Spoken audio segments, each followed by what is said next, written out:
Hi గారు, స్వప్న power channel. ప్రస్తుతం మనతో పాటు దాము బాలాజీ గారు సీనియర్ జర్నలిస్ట్ ఉన్నారు. వాటితో ఒకసారి మాట్లాడదాం. సార్ నమస్కారం. సార్ నమస్తే. సార్, జమ్మూ కాశ్మీర్లో ఉగ్రదాడి తర్వాత జరుగుతున్న పరిణామాలు చూసుకుంటే రెండు దేశాల మధ్య యుద్ధం రాబోతున్నట్టుగానే కనిపిస్తుంది సార్. అటు పాకిస్తాన్ కూడా యుద్ధాన్ని కవ్వించడం అండ్ మేము యుద్ధానికి సిద్ధమే అన్నట్టు స్టేట్మెంట్స్ ఇవ్వడం కూడా చూస్తున్నాం. అండ్ ఇటు మోదీ గారు కూడా బీహార్లో చాలా సీరియస్ అయిపోయి మాట్లాడడం కూడా చూస్తున్నాం. మరి ఏం జరిగే అవకాశం ఏమన్నా ఉంది? యుద్ధం వచ్చే ఛాన్సెస్ ఏమన్నా కనిపిస్తున్నాయా సార్? ఖచ్చితంగా యుద్ధం అనే స్థాయిలో మాట్లాడలేం, కానీ పాకిస్తాన్కి ఇండియాకి మధ్య చాలా అనేక పరిణామాలు అయితే చోటు చేసుకుంటున్నాయి. ఇప్పటివరకు ఏం జరిగింది, ఏం జరగబోతుంది, ఇది చూద్దాం మనం. బేసిక్గా ఇప్పటివరకు ఏంటంటే దాడి జరిగిన తర్వాత పహల్గామ్లో 26 మంది చనిపోయారు, కొంత సీరియస్గా 5 మంది గాయపడ్డారని చెప్తున్నారు. సో ఈ దాడి తర్వాత ఇండియా కొన్ని చర్యలు తీసుకునింది. అదేంటంటే ప్రధానంగా డిప్లొమాటిక్ అండ్ ఎకనామిక్ ఈ 2 రకాల యాక్షన్స్ తీసుకునింది. సో డిప్లొమాటిక్ సంబంధించి అక్కడ వీసాలు, ఇండియాలో వీసాలన్నింటినీ రద్దు చేసింది. ఇండియాలో ఉన్న పాకిస్తానీ వాళ్ళంతా వెళ్ళిపోమనింది. అట్లాగే మనకు హై కమిషన్లో మన వాళ్ళని అక్కడ నుంచి తగ్గించుకునింది బాగా. అట్లాగే ఇక్కడ డిఫెన్స్ సెక్యూరిటీకి సంబంధించి అడ్వైజర్ వాళ్ళని, పాకిస్తాన్ వాళ్ళని వెళ్ళిపోమనింది. అక్కడ పాక్లో ఉన్న మన వాళ్ళని వచ్చేమనింది. పాక్కి ఎవరు మన టూరిస్టులు వెళ్ళవద్దని సలహాలు ఇచ్చింది. సో ఇక్కడ ఉన్న పాకిస్తాన్ వాళ్ళంతా వెళ్ళిపోవాలని చెప్పింది. అట్లాగే ఒట్టేర బార్డర్ని మూసేసింది. అన్నిటికంటే ఇంపార్టెంట్ ఇండస్ రివర్ ట్రీటీ. ఈ ఇండస్ రివర్ ట్రీటీని సస్పెండ్ చేస్తానని చెప్పింది. ఇది 1960లో చేసుకున్నాం. దీనివల్ల మనకి నిన్న చెప్పాను నేను 6 నదులు ఉన్నాయి. అందులో 3 నదులు ఈస్ట్, 3 నదులు వెస్ట్ ఉన్నాయి. సో వీటిలో దాదాపు 80% నదుల్లోని వాటర్ని పాకిస్తాన్ వాడుకుంటుంది. వ్యవసాయానికి, ఇండస్ట్రియల్ యూజ్కి, తర్వాత తాగునీళ్ళకి, ట్రాన్స్పోర్ట్కి, వీటికి అన్నిటికి కూడా అది వాడుతుంది. పాకిస్తాన్లో ఉండే 90% వ్యవసాయం ఈ నదుల మీదనే ఆధారపడి ఉంది. సో ఇండియా ఏమనిందంటే మేము టెంపరీగా సస్పెండ్ చేస్తున్నాం, వాటర్ని మీకు ఆపేస్తామని చెప్పింది. కాకపోతే మన ఎక్స్పర్ట్లు చెప్పేది ఏంటంటే అంత ఈజీగా అది ఆపడం కూడా తగ్గించవచ్చు, ఫ్లోని తగ్గించవచ్చు, కానీ రివర్స్ని ఇప్పటికిప్పుడు ఆపాలంటే డ్యామ్స్ కట్టాలి. అవన్నీ ఇమ్మీడియట్గా జరిగేవి కాదు, కానీ కొంత ఆపేయచ్చు. ఆపడం వల్ల మాత్రం పాకిస్తాన్కి చాలా పెద్ద దెబ్బ అయితే తగులుతుంది, డ్యామేజ్ తగులుతుంది అనేది మన వాళ్ళు చెప్తున్నారు. వీటితో పాటు ఇంకొన్ని చర్యలు తీసుకుంది. ఎల్ఓసి అంటారు, అక్కడ line of control. So Pak occupied దీని దగ్గర ఎల్ఓసి ఉంటుంది, ఆ లైన్ ఆఫ్ కంట్రోల్ ఉంటుంది. ఆ లైన్ ఆఫ్ కంట్రోల్ దగ్గర 2021 నుంచి కాల్పుల విరమణ ఉన్నింది. దాన్ని కూడా ఇప్పుడు మళ్ళీ రివోక్ చేసింది. సో కాల్పుల విరమణ ఒప్పందాన్ని ఎత్తేసింది భారతదేశం. దాంతో ఇవాళ మార్నింగ్ నుంచి కూడా అక్కడ కాల్పులు పరస్పరం జరుగుతున్నాయి. మొదట పాక్ సైనికులే మన మీద కాల్పులు జరిపారని చెప్తున్నారు. మన వాళ్ళు రిటాలియేట్ చేస్తున్నారు. ప్రజెంట్ అయితే జరుగుతున్నాయి కాల్పులు సరిహద్దులో దీంట్లో. ఇది కాకుండా ఇంటర్నేషనల్ కూడా మనకు అండగా ఉండడం కోసం అనేక ప్రభుత్వాలతో మంత్రాలు జరుపుతుంది మోడీ ప్రభుత్వం. సో ఓవరాల్గా పాకిస్తాన్కి అత్యంత ఇబ్బంది కలిగించే కార్యక్రమం నెంబర్ 1 చెప్పుకోవాలంటే ఇండస్ రివర్ ట్రీటీని సస్పెండ్ చేయడం, దాన్ని ఎఫెక్టివ్గా వాడడం. ఇది ప్రధానంగా. మిగతావన్నీ కాశ్మీర్లో సైన్యం ఆల్రెడీ ఎల్ఓసి దగ్గర 1.5 lakh సైన్యం ఉంది. మన సైన్యం మొత్తం కాశ్మీర్లో తీసుకుంటే 3 లక్షల మంది సైనికులు, మన ఇండియన్ సైనికులు ఉన్నారు అక్కడ. సో ఇప్పుడు మొత్తం టెర్రరిస్టుల కోసం గాలిస్తున్నారు. 1500 మందిని అరెస్టులు చేశారు. దీంట్లో పాల్గొన్న ఒక టెర్రరిస్టు ఇంటిని కూడా ఈరోజు మార్నింగ్ బ్లాస్ట్ చేసేశారు. ఈ యాక్టివిటీలన్నీ ముమ్మరంగా మొదలైనాయి. అయితే ఈ కాంటెక్స్లో పాకిస్తాన్ వైపు నుంచి చూసుకుంటే పాకిస్తాన్ కూడా రిటాలియేట్ చేసింది. పాకిస్తాన్ కూడా బైలేటరల్ ట్రేడ్ అగ్రిమెంట్స్ అన్నిటినీ రద్దు చేసేసింది, including Simla agreement. Simla agreement అనేది 1972లో అంటే 1971లో బంగ్లాదేశ్ విడిపోయినప్పుడు మనకి పాకిస్తాన్కి యుద్ధం జరిగింది. ఆ యుద్ధం తర్వాత సిమ్లా అగ్రిమెంట్ జరిగింది. ఆ సిమ్లా అగ్రిమెంట్ ఏం చెప్తుందంటే మనకి పాకిస్తాన్కి మధ్య ఎటువంటి గొడవలు జరిగినా మన ఇద్దరమే కూర్చొని శాంతియుతంగా పరిష్కారం చేసుకోవాలా, థర్డ్ పార్టీని అలో చేయొద్దు.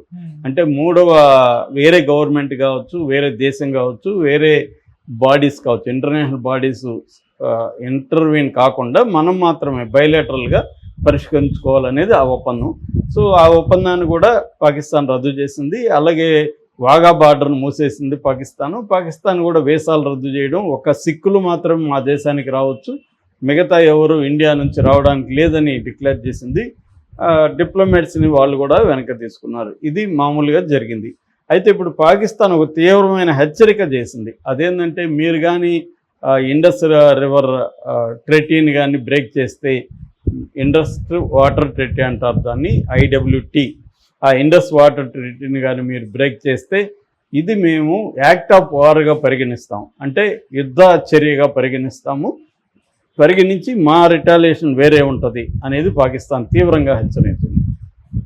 ఈ నేపథ్యంలో మోడీ నిన్న బీహార్లో ఎలక్షన్ క్యాంపెయిన్కి వెళ్ళాడు. ఆయన బిగినింగ్లో చనిపోయిన వాళ్ళకి ఆత్మశాంతి కోసం మౌనంగా ఉండి తర్వాత హిందీలో ఉపన్యాసం స్టార్ట్ చేసి, హిందీలో ఆయన ప్రధానంగా ఏం చెప్పాడంటే, మేము ఈ టెర్రరిస్టులని విడిచిపెట్టము, వాళ్ళకి సపోర్ట్ చేసిన వాళ్ళని ఏరి చంపుతాము, వాళ్ళ భూభాగాన్ని కూడా మట్టిలో కలిపేస్తాము అనేది ఆయన చెప్పాడు. దాని తర్వాత సడన్గా ఇంగ్లీష్లో కూడా ఒక చిన్న ఇది మాట్లాడాడు. అదేంటంటే, we identify, we trace and we punish the terrorist and their backers అని ఆయన చెప్పాడు. ఎందుకు సడన్గా, మామూలుగా మోడీ ఎప్పుడు కూడా ఇంటర్నేషనల్ వేదికల్లో కూడా హిందీలోనూ మాట్లాడతాడు, అలాంటి వ్యక్తి సడన్గా ఇంగ్లీష్లో ఎందుకు మాట్లాడాడంటే ఇది ప్రపంచానికి తెలియాలి భారత స్టాండ్ ఏంటో అనేది ఆయన ఫర్మ్. ఇప్పుడు ఇది భారతీయుల్లో ఒక ఉత్సాహాన్ని నింపింది. మోడీ స్ట్రాంగ్గా ఉన్నాడని. అట్ ద సేమ్ టైం పాకిస్తాన్లో బగ్గుమంటున్నారు. ఎందుకంటే మోడీ చెప్పిన మాటల్లో ఏంటి ఉందంటే, టెర్రరిస్టులు మాత్రమే ఆయన చెప్పలేదు. మొన్నటి వరకు ఎప్పుడు కూడా ఇంతకుముందు జరిగినప్పుడంతా టెర్రరిస్టులు అనేవాళ్ళు, ఈసారి వాళ్ళ బ్యాకర్స్ అంటున్నారు. సో టెర్రరిస్టుల బ్యాకర్స్ ఎవరు? ఆబ్వియస్లీ పాకిస్తాన్ సైన్యము, ISI వీళ్ళే టెర్రరిస్టులని తయారు చేసి మనకు పంపిస్తున్నారు. సో కాబట్టి వాళ్ళ బ్యాకర్స్ని కూడా వదిలిపెట్టము, ఐడెంటిఫై, ట్రేస్ అండ్ పనిష్. ఆ పనిష్మెంట్ కూడా ఎలా ఉంటుందంటే, వాళ్ళు కళ్ళ కూడా ఊహించుకోలేని విధంగా పనిష్మెంట్ ఉంటుంది అనేది కూడా ఆయన హిందీలో చెప్పాడు. సో ఈ స్థాయిలో మోడీ ఒక అగ్రెసివ్గా గతంలో అంతా కూడా మోడీ యుద్ధాలు మంచివి కాదు, యుద్ధాల టైం కాదు ఇది అనేది అనేకసార్లు చెప్పిన మోడీ ఈసారి ఒక రకమైన యుద్ధ శంఖారావాన్ని పూరించినాడా అన్నట్టుగా మాట్లాడాడు. అది కూడా చాలా ఫర్మ్గా ఉంది. అంతకుముందు రాజ్నాథ్ సింగ్ కూడా ఇలాంటి మాటలు మాట్లాడాడు. అంటే క్లియర్గా ఇండియా పాకిస్తాన్ చేస్తున్న పదే టెర్రరిస్టులను మన దేశంలోకి పంపి ప్రాక్సీ వార్ అంటారు. ఒకప్పుడు బాంబే అల్లర్లకి, బాంబే బ్లాస్ట్లకి కారణమైంది. అనేక టెర్రరిస్ట్ యాక్టివిటీలని ఇండియాకి పంపించి వాళ్ళకి అక్కడ ట్రైనింగ్ క్యాంప్స్ పెట్టి ఇండియాని అస్థిరపరిచే ఒక కార్యక్రమం మొదటి నుంచి కూడా పాకిస్తాన్ చేస్తుంది.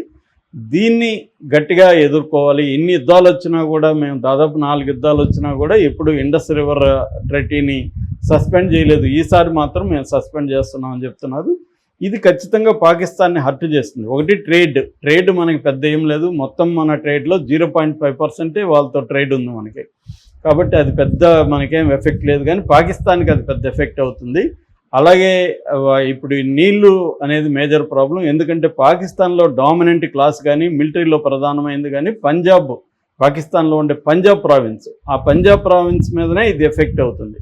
సో వాళ్ళ మీద ఎఫెక్ట్ అయితే మొత్తం పాకిస్తాన్ ఎఫెక్ట్ అవుతుంది. ఆల్రెడీ పాకిస్తాన్ అనేక ఇబ్బందుల్లో ఉంది. ఇటు బలూచిస్తాన్ కానీ, ఇటు ఖైబర్ పఖ్తూన్ఖ్వా అనే ఏరియా కానీ, ఈ 2 ఏరియాల్లో ఆల్రెడీ పెద్ద ఎత్తున అక్కడ తిరుగుబాట్లు జరుగుతున్నాయి. ఈ మధ్యనే బలూచిస్తాన్లో పాకిస్తాన్ ట్రైన్ని హైజాక్ చేసి వాళ్ళు పెద్ద ఎత్తున మిలిటరీ అధికారులను చంపేశారు.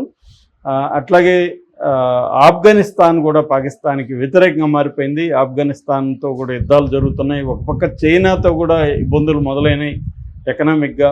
అట్లాగే పాకిస్తాన్లో అల్లర్లు కూడా ఎక్కువైనాయి. ముఖ్యంగా ఇమ్రాన్ ఖాన్ అరెస్ట్ తర్వాత ఇమ్రాన్ ఖాన్ మద్దతుదారులు దేశమంతా కూడా చాలా తీవ్రమైన ఆందోళన చేస్తున్నారు. మరోవైపు అక్కడ టెర్రరిస్ట్ యాక్టివిటీలు కూడా పెరిగినాయి. 1100 అంటే 1100 attacks, terrorist attacks last year జరిగాయి పాకిస్తాన్లో. అంటే అట్లాగే ఎకనామిక్ క్రైసిస్ పెద్ద ఎత్తున నడుస్తుంది. సో ఈ రకమైన ఇది లోపల ఉంటే బయట నుంచి కూడా మద్దతు అనేది పాకిస్తాన్కి తగ్గిపోయింది. ఒకప్పుడు అమెరికా మద్దతు ఉండేది, ఇవాళ అమెరికా కానీ దాని మిత్రుల్లో కానీ అందరూ కూడా ఇండియాకి సపోర్ట్ చేస్తున్నారు, పాకిస్తాన్కి లేదు. చైనా ఒకటే చేయాలి, చైనాతో కూడా ఇబ్బందులు ఉన్నాయి. కాబట్టి పాకిస్తాన్ ఐసోలేట్ అయింది, ఇంటర్నల్ ప్రాబ్లమ్స్ ఉన్నాయి. కానీ అది యుద్ధానికి అయితే కవ్విస్తుంది. దీనికి ప్రధాన కారణం ఏంటంటే అక్కడ ఉన్న మిలిటరీ ఆర్మీ చీఫ్ అంటారు ఆసిఫ్ మునీర్. ఆయనకి ఇప్పుడు 2025తో టర్మ్ అయిపోతుంది. ఆయన ఇంకా కంటిన్యూ కావాలని ఒక ఆలోచనలో ఉన్నాడు. అందుకని కంటిన్యూ కావాలంటే ప్రధానమంత్రి ఎక్స్టెండ్ చేయాలి, సివిల్ అడ్మినిస్ట్రేషన్ ఎక్స్టెండ్ చేయాలి.